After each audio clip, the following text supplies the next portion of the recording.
Hello everyone, मैं किरण यादव आप सभी का इस ऑनलाइन प्लेटफॉर्म पे स्वागत करती हूँ।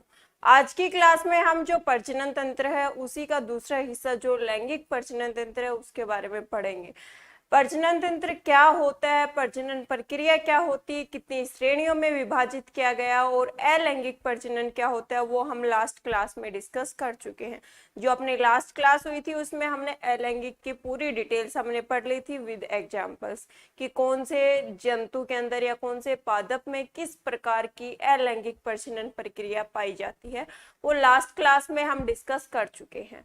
इस क्लास में अभी हमें डिस्कस क्या करने हैं कि भाई कैसे कैसे जो मानव के अंदर प्रजनन प्रक्रिया वो चलती है, उसकी शुरुआत कैसे होती है, और दूसरा फीमेल्स के अंदर जो मादा होती है उसमें आवर्त चक्र मासिक धर्म पाया जाता है।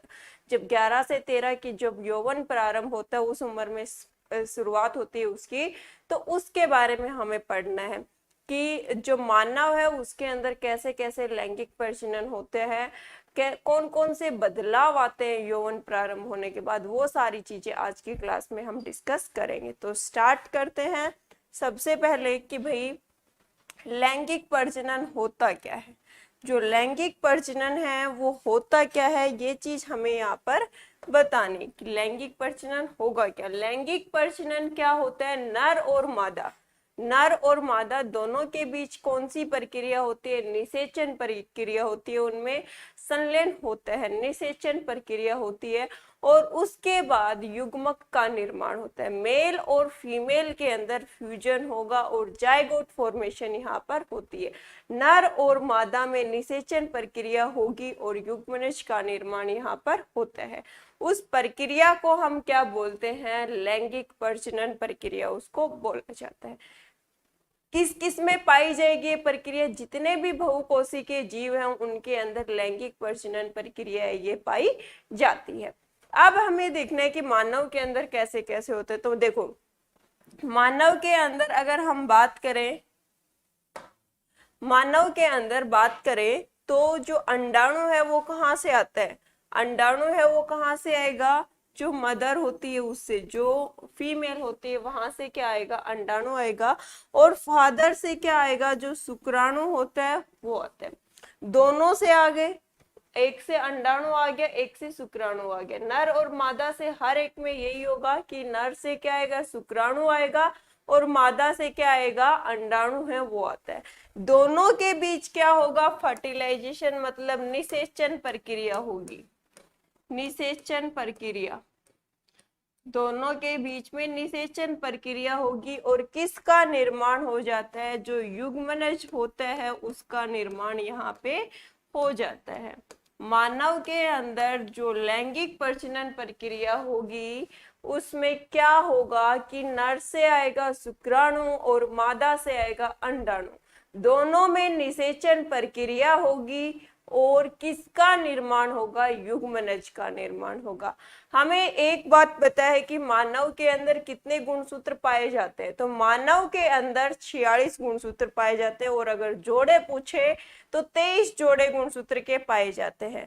जब लैंगिक प्रजनन प्रक्रिया चलती है मानव के अंदर तो उस समय क्या होता है कि अंडाणु में 23 गुणसूत्र, 23 संख्या बोल रही हूँ, जोड़े नहीं बोल रही हूँ, 23 संख्या, 23 गुणसूत्र हैं वो कहाँ से आएंगे, मदर से आएंगे, मादा से आएंगे, और 23 गुणसूत्र है वो कहाँ से आएंगे, फादर होता है जो नर है उससे आते हैं। यहाँ पे अंडाणु के पास 23 गुणसूत्र है और जो शुक्राणु है उसके पास भी 23 गुणसूत्र है। तो निषेचन प्रक्रिया होगी तो उस टाइम पे इन दोनों की क्या हो रही है, मिक्सिंग हो रही है। तो कितने हो जाएंगे टोटल, 46 गुणसूत्र। नर के अंदर 23, जो 46 गुणसूत्र थे उसमें से 23 गुणसूत्र कहाँ पे आ गए, नेक्स्ट जनरेशन में शुक्राणु के द्वारा। मादा के अंदर जो गुणसूत्र थे 46, उसमें से 23 अंडाणु के द्वारा नेक्स्ट जनरेशन में उसकी अगली पीढ़ी है उसमें पास होते हैं अंडाणु के द्वारा। दोनों में निषेचन प्रक्रिया हो रही है। इस निषेचन प्रक्रिया में दोनों की 23 मदर के, 23 फादर के, इसीलिए हम बोलते हैं कि कुछ इसके लक्षण किससे, अपने माँ से मिलते हैं, कुछ इसके अपने पापा से मिलते हैं। मतलब मदर और फादर दोनों का क्या होता है, मिक्सचर होता है। कुछ हमारे गुण है वो माता से मिलते हैं, कुछ पिता से मिलते हैं। तो 23 गुणसूत्र मदर से है, 23 फादर से है। और जब निषेचन प्रक्रिया हुई तो टोटल इनकी संख्या कितनी हो गई, 46 हो गई। और इस 46 गुणसूत्र में से जो युग्मनज है अपने पास, जो जाइगोट है, युग्मनज है, इसके अंदर कितने गुणसूत्र गए, 46 के। तो अगर आपसे पूछ लिया जाए कि शुक्राणु में कितने गुणसूत्र पास होते, शुक्राणु से कितने गुणसूत्र अगली पीढ़ी में पास होते, तो 23 गुणसूत्र पास होते हैं। और मादा के अंडाणु से 23 होते हैं। और युग्मनज में कितने गुणसूत्र पाए जाएंगे टोटल, तो कितने होंगे, 46 गुणसूत्र है वो पाए जाते हैं किसके अंदर, जो युग्मनज है, जाइगोट का निर्माण हुआ है उसके अंदर। तो लैंगिक प्रजनन प्रक्रिया क्या हुई, नर और मादा में निषेचन प्रक्रिया हुई, और किसका फॉर्मेशन हुआ, युग्मनज का निर्माण होता है, वहां पे जाइगोट की फॉर्मेशन होती है। फिर जब मानव के अंदर ये सारी चीजें स्टार्ट होती हैं, इनसे पहले मानव को एक स्टेज से गुजरना पड़ता है जिसको प्यूबरिटी एज हम बोलते हैं। यौवन प्रारंभ जब हमारा होता है, अडोलसेंस जो होती है, युवा अवस्था जब हमारी शुरू होती है, उसी में यौवन प्रारंभ होता है हमारा। तो उस टाइम पे क्या क्या बदलाव आते हैं हमारे अंदर, जो अपने जो सेक्सुअल ऑर्गन्स होते हैं, जो प्रजनन अंग होते हैं, ये तो जन्म से होते हैं। लेकिन ये मैच्योर कब होते हैं, मैच्योर होते हैं ये जब अपनी अलग अलग एज होगी। अगर फीमेल की बात करें तो उसमें 11 से 13 की एज होती है, और मेल की बात करें तो उसमें 12 से 14 की एज होती है। तो उस टाइम पे ये मैच्योर होते हैं। तो उस जब ये हमारे प्रजनन तंत्र हैं ये मैच्योर होते हैं, प्रजनन अंग है ये मैच्योर होते हैं, उस समय पे क्या क्या बदलाव आते हैं हमारे शरीर में, पहले हमें वो पढ़ना। तो यौवन प्रारंभ है कब हो जाएगा, जो अब हमारी अडोलसेंस एज होती है, मतलब जब हम युवा अवस्था में आते हैं, उस टाइम पे हमारी जो यौवन प्रारंभ हो जाता है। यौवन प्रारंभ अगर पुरुषों की बात करें, यौवन प्रारंभ में अगर हम पुरुषों की बात करें तो पुरुषों के अंदर इसकी उम्र कितनी, 12 से 14 साल की उम्र होती है उस टाइम पे। मतलब ये जो बदलाव है, जो यौवन प्रारंभ हो रहा है उस टाइम पे जो बदलाव आते हैं ये धीरे धीरे आते हैं, ये नहीं कि एकदम से सारे बदलाव आ गए, बहुत धीरे धीरे ये बदलाव आते हैं। तो 12 से 14 की उम्र में कभी कोई चेंजमेंट आया, कभी कोई चेंजमेंट आया, धीरे धीरे ये बदलाव हमारे अंदर आते हैं। तो 12 से 14 की उम्र में पुरुष जो मेल होता है उसके अंदर ये प्यूबरिटी एज है वो स्टार्ट हो जाते हैं, यौवन आरंभ शुरू हो जाता है। जब प्यूबरिटी एज स्टार्ट हो जाती है तो उसके बाद कुछ जो बदलाव है वो सिमिलर होते हैं दोनों के अंदर, मेल और फीमेल दोनों के अंदर एक जैसे बदलाव होते हैं। जैसे कि पिंपल्स निकलना, चेहरे के ऊपर जो मुहासे निकल जाते हैं उनका निकलना, चेहरे के ऊपर हल्के हल्के बालों की ग्रोथ होना, ये सारे सबके अंदर कॉमन होते हैं, मेल और फीमेल दोनों के अंदर। लेकिन अलग चीज क्या है, मेल के अंदर अलग से कौन से बदलाव आएंगे, फीमेल के अंदर अलग से कौन से बदलाव आएंगे, वो हमें यहाँ पर देखना है। तो मेल की हम बात करें तो मेल के अंदर जो लिंग और वर्षण, लिंग और वर्षण मतलब पीनस और जो टेस्टिस होता है, उन दोनों का साइज है वो बढ़ना शुरू हो जाता है। मेल के अंदर लिंग और वर्षण का साइज है वो बढ़ना शुरू हो जाता है। साथ में दाढ़ी मूछ है वो बढ़नी शुरू हो जाती है, मेल के अंदर दाढ़ी मूछ आना शुरू हो जाती है कब, जब यौवन प्रारंभ होता है उस समय पे। साथ में टेस्टोस्टेरोन नामक एक हार्मोन होता है, टेस्टोस्टेरोन रिप्रोडक्टिव हार्मोन है, ये टेस्टोस्टेरोन हार्मोन है, ये स्रावित होने लगता है मेल के अंदर। और एक पॉइंट और रह गया कि आवाज है वो कैसी हो जाती है, मोटी हो जाती है, आवाज मोटी हो जाती है। जो मेल है उसमें कौन कौन से बदलाव आए, लिंग और वर्षण के आकार में वृद्धि होने लग गई, मूछ, दाढ़ी मूछ है वो आने शुरू हो गई, टेस्टोस्टेरोन हार्मोन स्रावित होना शुरू हो गया, और आवाज है वो कैसी हो जाती है, मोटी हो जाती है। तो ये सारे के सारे बदलाव। अब आपसे क्वेश्चन क्या पूछ सकता है कि मेल के अंदर कौन सा हार्मोन रिलीज होता है, कौन से हार्मोन का श्रावण होता है, तो कौन सा होता है, टेस्टोस्टेरोन हार्मोन। ये ग्रंथियां पढ़ाऊंगी वहां तो करवाऊंगी, यहाँ भी एक ये मेन रोल इंपॉर्टेंट प्ले करता है। ठीक है, ये टेस्टोस्टेरोन कैसे रिलीज होता है, कहाँ से रिलीज होता है, कौन रिलीज करता है, ये सारे हम कहाँ पढ़ेंगे, पुरुष प्रजनन तंत्र में। पूरा इसका सिस्टम पढ़ेंगे कि पुरुष के अंदर कैसे कैसे किस चीज की फॉर्मेशन कहाँ होती है। वहां पे आपको पता चलेगा कि टेस्टोस्टेरोन हार्मोन है वो मेल रिप्रोडक्टिव सिस्टम में कहाँ से निकल रहा है। ठीक है, तो क्या टेस्टोस्टेरोन हार्मोन निकलेगा किसके अंदर, मेल में। आवाज है वो मोटी हो जाती है। कितनी उम्र में प्यूबरिटी एज है वो स्टार्ट हो जाती है, तो 12 से 14 की उम्र में प्यूबरिटी एज है वो स्टार्ट हो जाती है। ये तो हो गया मेल के बारे में। अब देखते हैं हम फीमेल के बारे में कि फीमेल के अंदर कितनी उम्र में ये सारे के सारे बदलाव आते हैं। फीमेल के अंदर जो यौवन प्रारंभ है वो कब होता है, 11 से 13 की उम्र। 11 से 13 की उम्र में फीमेल में जो यौवन प्रारंभ है वो स्टार्ट हो जाता है। और यौवन प्रारंभ के बाद उसके अंदर क्या क्या बदलाव आने शुरू हो जाते हैं, कौन कौन से मेन इसमें चेंजमेंट्स आते हैं फीमेल के अंदर, वो बताना है। तो जो आवर्त चक्कर, मासिक धर्म होता है, आवर्त चक्कर होता है, उसकी शुरुआत हो जाती है। 11 से 13 की उम्र में ये बदलाव धीरे धीरे आएंगे, सेम वही बॉयज की तरह धीरे धीरे ये बदलाव आएंगे। और 11 से 13 की उम्र में फीमेल के अंदर जो आवर्त चक्कर होता है, जो मासिक धर्म है, वो शुरू हो जाता है। आवर्त चक्कर क्या होता है ये अभी हम इसी क्लास में डिस्कस करेंगे। साथ में जो स्तन होते हैं, ब्रेस्ट है, इनका साइज है वो बढ़ना शुरू हो जाता है। मेमरी ग्लैंड्स होती है, स्तन होते हैं, इनका आकार है वो बढ़ना शुरू हो जाता है। और एस्ट्रोजन जो हार्मोन होता है, एस्ट्रोजन हार्मोन है, ये इसका सिक्रेशन शुरू हो जाता है। और गर्ल्स की आवाज है वो कैसी हो जाती है, तीखी आवाज हो जाती है। गर्ल्स की आवाज है वो कैसी हो जाती है, तीखी हो जाती है। और ये आवाज तीखी क्यों होती है, मोटी क्यों होती है, ये श्वसन तंत्र में मैंने स्वर यंत्र पढ़ाया था आपको, वहां से आपको अच्छे से समझ आ गया होगा कि मोटी पतली आवाज क्यों होती है।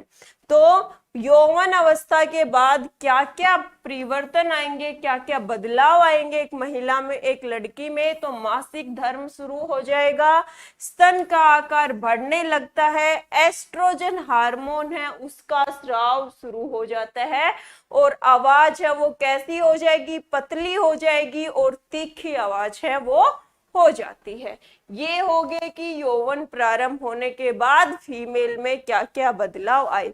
मेल के अंदर हार्मोन पूछ ले तो टेस्टोस्टेरोन हार्मोन है वो यौवन प्रारंभ प्यूबरिटी एज पे रिलीज होना शुरू हो जाता है। अगर फीमेल का पूछ ले तो एस्ट्रोजन हार्मोन। मेल की एज पूछ ले, मेल में कितनी उम्र में जो यौन प्रारंभ है वो होता है, तो वो होगा 12 से 14।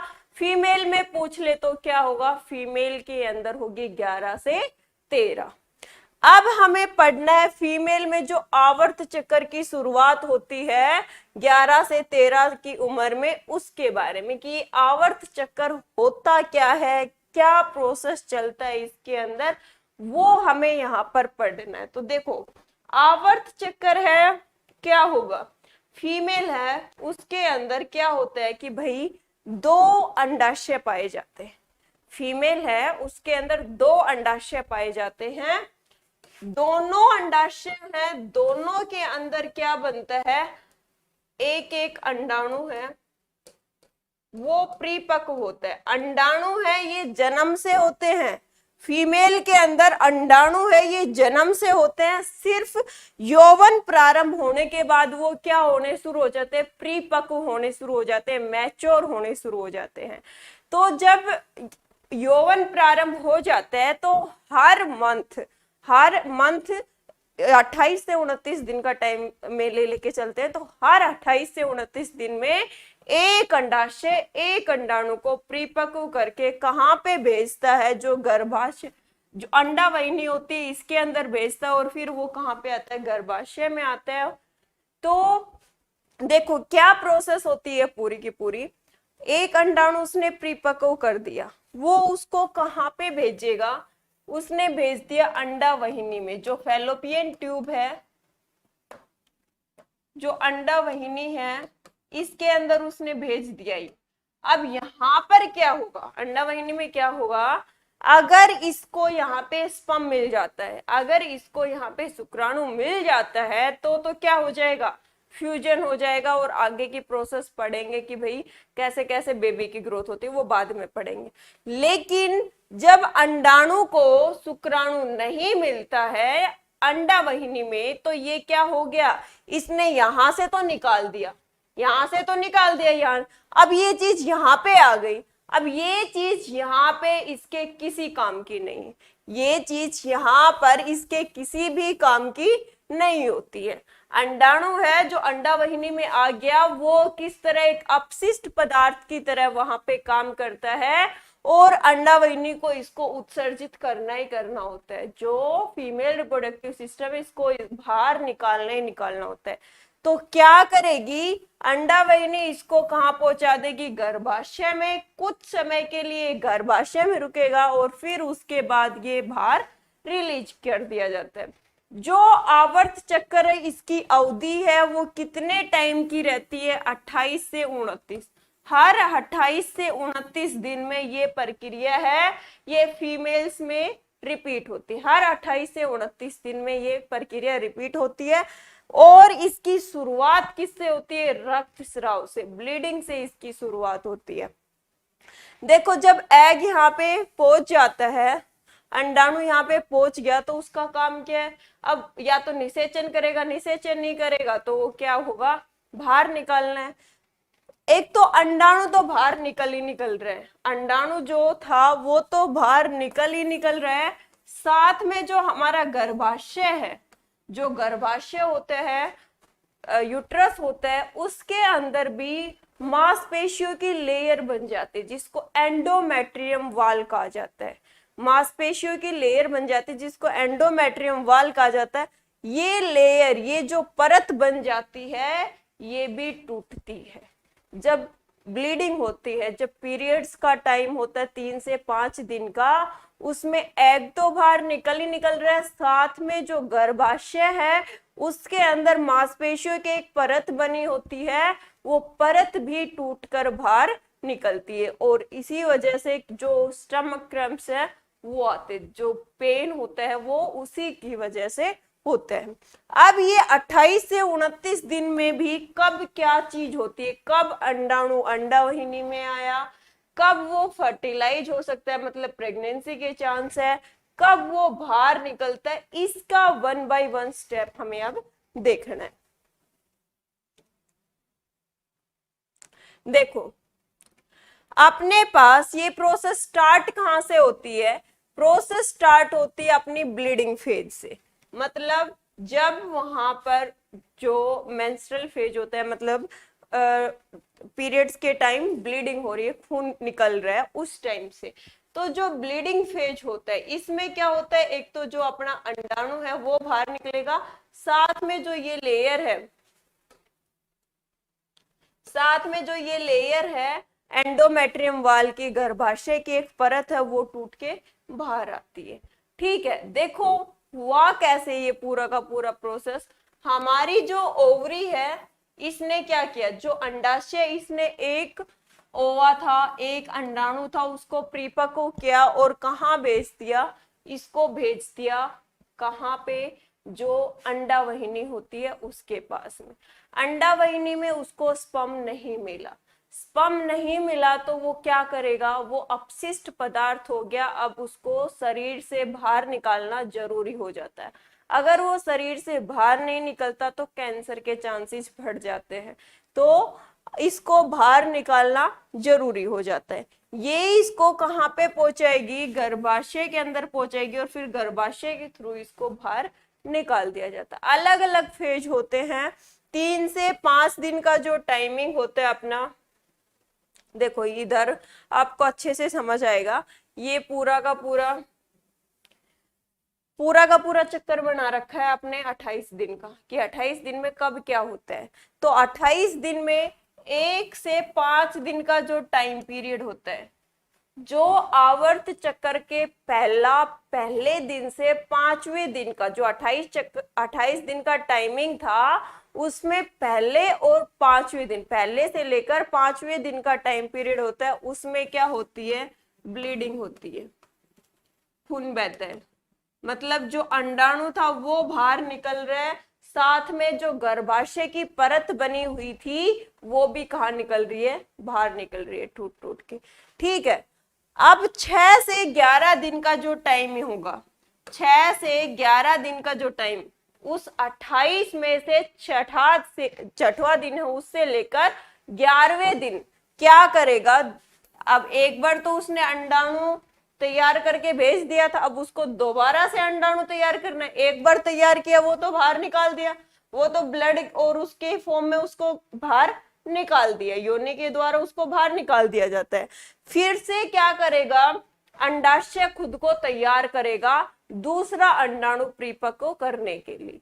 दूसरा अंडाणु परिपक्व करने के लिए 6 से 11 दिन का टाइम उसको लगता है, और इस टाइम को क्या बोला जाता है, फोलिकुलर फेज बोला जाता है।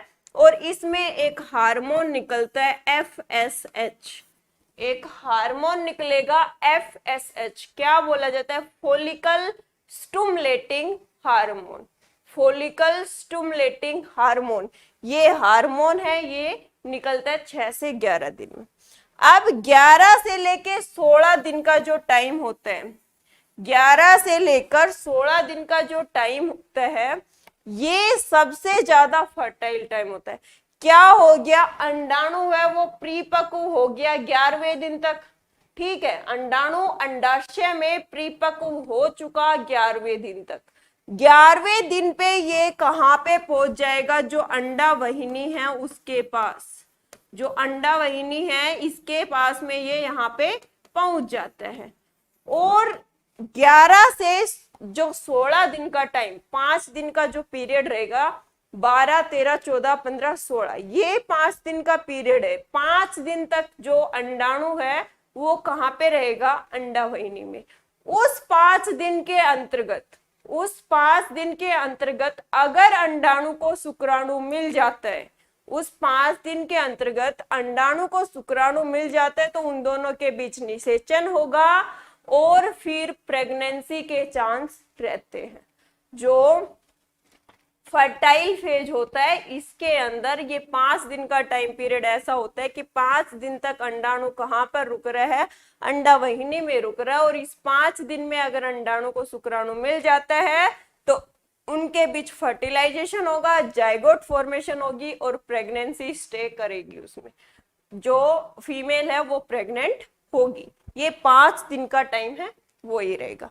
फिर 17 से लेकर 28 दिन का टाइम पीरियड है। जो 17 से लेकर 28 दिन का टाइम पीरियड है, इसमें क्या होगा कि भाई इसको अंडाणु को शुक्राणु नहीं मिला, ये कहाँ पहुंचा देगा, इसको गर्भाशय में पहुंचा देगा, गर्भाशय में पहुंचा देगा। और फिर यहाँ पर प्रेगनेंसी के चांस बहुत कम होते हैं। ये मान के चलो कि 0.1% ही चांस होते हैं किसके, प्रेगनेंसी के। इस टाइम पे सबसे ज्यादा प्रेगनेंसी के चांस कौन से फेज में रहते हैं, जो 12 से 16 दिन का टाइम पीरियड होता है उसके अंदर। इसके अंदर प्रेगनेंसी के चांस बहुत कम होते हैं। इसमें क्या करने की तैयारी रहती है कि जो अंडाणु है उसको शरीर से बाहर निकालने की तैयारी रहती है। तो आवर्त चक्कर है, शुरुआत कब हुई उसकी, 11 से 13 की उम्र में।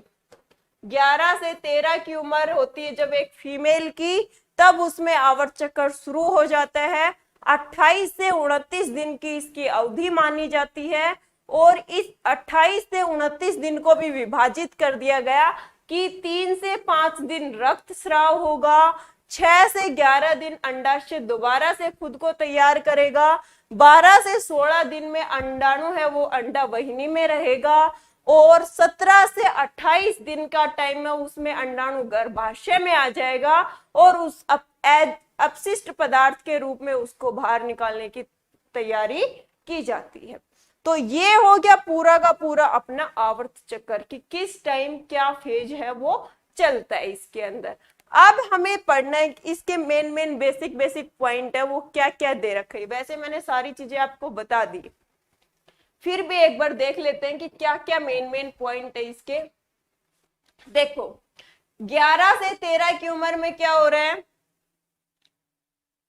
11 से 13 की उम्र में आवर्त चक्र की शुरुआत हो रही है। जब आवर्त चक्र शुरुआत होती है इसको, तो इसको क्या बोला जाता है, मेनार्क बोला जाता है या फिर रजो दर्शन भी कहा जाता है। इंग्लिश में मेनार्क कहा जाता है, लेकिन कई बार इंग्लिश का वर्ड ही वो हिंदी में लिखा जाता है, तो ध्यान रखना ये चीज कि मेनार्क भी कहा जाता है और रजो दर्शन भी कहा जाता है। जब आवर्त चक्र 11 से 13 की उम्र में एक लड़की में जब पीरियड स्टार्ट हो रहे हैं, उसको क्या बोला जाता है, रजो दर्शन बोला जाता है। इसकी जो समय अवधि होती है वो कितनी होती है, 28 से 29 दिन। हर 28 से 29 दिन में ये साइकिल है वो रिपीट होती है। गर्भाशय है, ये क्या करेगा, प्रत्येक चक्र में एक अंडाणु का उत्सर्जन करता है। गर्भाशय है वो, गर्भाशय नहीं आएगा इधर, ये मिसप्रिंट हो रहा है, अंडाशय आएगा। अंडाशय है वो क्या कर रहा है, हर मंथ एक एग, हर 28 से 29 दिन में एक अंडाणु है उसको बाहर उत्सर्जित है वो करता रहता है। ये सारे पॉइंट मैंने बता दिए थे पहले। 11 से 13 की उम्र में शुरू हो रहा है, स्टार्टिंग फेज को मेनार्क बोलेंगे। 28 से 29 दिन की समय अवधि होती है और हर 28 से 29 दिन में अंडाशय क्या करेगा, एक अंडाणु को उत्सर्जित करने का कार्य करता है।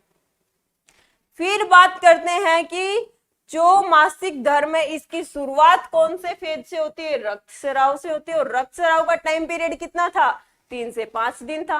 रक्तस्राव का टाइम पीरियड, ब्लीडिंग फेज कितने दिन का था, 3 से 5 दिन का ब्लीडिंग फेज है वो रहता है। जैसे जैसे महिला 50 की उम्र, 45 से 50 माना जाता है, लेकिन अपनी एनसीईआरटी में दे रखा है 50, तो हम उसी के साथ जाएंगे। तो जैसे जैसे महिला की आयु 50 वर्ष हो जाती है, मासिक धर्म बंद हो जाता है। मासिक धर्म बंद क्यों हो जाता है, ये कल जब आपको मादा प्रजनन तंत्र पढ़ाऊंगी, फीमेल रिप्रोडक्टिव सिस्टम पढ़ाऊंगी, उसमें समझ में आएगा कि जब फीमेल का जन्म होता है तो कितने अंडाणु बनते हैं, जब उसमें यौवन प्रारंभ होता है तो उस टाइम तक कितने अंडाणु नष्ट हो चुके होते हैं, और फिर हर मंथ एक अंडाणु उत्सर्जित हो रहा है। तो उस हिसाब से क्या होता है, जब यौवन अवस्था, बता देती हूँ अभी, जब फीमेल में यौवन अवस्था प्रारंभ होती है तो 60,000 से 80,000, 60,000 से 80,000 ही अंडाणु है वो एक अंडाशय के पास बचते। अंडाणु फीमेल की तरह नहीं होता कि मेल में स्पर्म हमेशा बनते रहते, ऐसा नहीं होता। फीमेल के अंदर क्या होता है, जन्म के समय जितने अंडाणु है अंडाशय में उतने ही रहते हैं। ठीक है, कितने रहते हैं, अराउंड 1 मिलियन माना जाता है कि 1 मिलियन जन्म के समय रहते हैं। उसमें से सिर्फ 60,000 से 80,000 अंडाणु बचते हैं। कब, जब यौवन प्रारंभ होता है। और जब यौवन प्रारंभ हो गया तो इनमें से हर 28 से 29 दिन में क्या हो रहा है, एक अंडाणु है वो कहां, बाहर उत्सर्जित किया जा रहा है। तो इनकी संख्या धीरे धीरे क्या होती जाएगी, कम होती जाएगी। इनकी जो संख्या है वो धीरे धीरे क्या होती जाएगी, कम होती जाएगी। तो जैसे जैसे एक महिला 50 की उम्र पे पहुंचती है तो जो मासिक धर्म है, मेंस्ट्रुअल साइकिल है, वो बंद हो जाती है। तो जब मेंस्ट्रुअल साइकिल बंद होती है तो इसको क्या कहा जाता है, मेंस्ट्रुअल साइकिल बंद होती है उसको रजोनिवृत्ति कहा जाता है। मेंस्ट्रुअल साइकिल जब स्टॉपेज आता है तो उसको रजोनिवृत्ति कहा जाता है या फिर मेनोपोज कहा जाता है। मेनोपोज, ये शब्द मेनोपोज है, ये किसका है, इंग्लिश का शब्द है, लेकिन कई बार लिखा जाता है। क्वेश्चन क्या क्या बन सकते हैं इधर से, जो आवर्त चक्कर है उसकी शुरुआत कब होती है, 11 से 13 की उम्र में। आवर्त चक्कर की जो स्टार्टिंग फेज होती है, जो पहली शुरुआत कहां से होती है, तो रक्तस्राव से होती है। रक्तस्राव की अवधि कितनी होती है, 3 से 5 दिन होती है। आवर्त चक्कर की अवधि कितनी होती है, 28 से 29 दिन की होती है। जब आवर्त चक्कर है वो कितनी उम्र में महिलाओं में बंद हो जाता है, तो 50 की उम्र में बंद हो जाता है। बंद होता है उस स्टेज को क्या बोला जाता है, मेनोपोज बोला जाता है या फिर रजोनिवृत्ति बोला जाता है। जो आवर्त चक्कर है वो स्टार्ट हो रहा है उस फेज को क्या बोला जाता है, तो उसको रजो धर्म बोला जाता है या फिर मेनार्क बोला जाता है। ये क्वेश्चन आपसे यहाँ पर एग्जामिनर पूछ सकता है। और हार्मोन्स जो यौवन प्रारंभ में कौन कौन से हार्मोन है वो चीज आपसे यहाँ से पूछ सकता है। तो ये हो गया सेक्सुअल रिप्रोडक्शन का बेसिक प्लस आवर्त चक्कर। कल जो अपनी क्लास होगी उसमें पढ़ेंगे फीमेल रिप्रोडक्टिव सिस्टम, मादा प्रजनन तंत्र है उसके बारे में हम पूरी डिटेल पढ़ेंगे कि कैसे कैसे निषेचन प्रक्रिया होती है, युग्मनज का निर्माण होता है और बच्चे का प्रेगनेंसी गर्भाकाल में कैसे कैसे कब कौन सा अंग बनता है, वो सारी चीजें हम अपनी जो कल क्लास होगी नेक्स्ट सेशन होगा उसमें हम पढ़ेंगे। आज के लिए इतना ही। Thank you so much, have a nice day.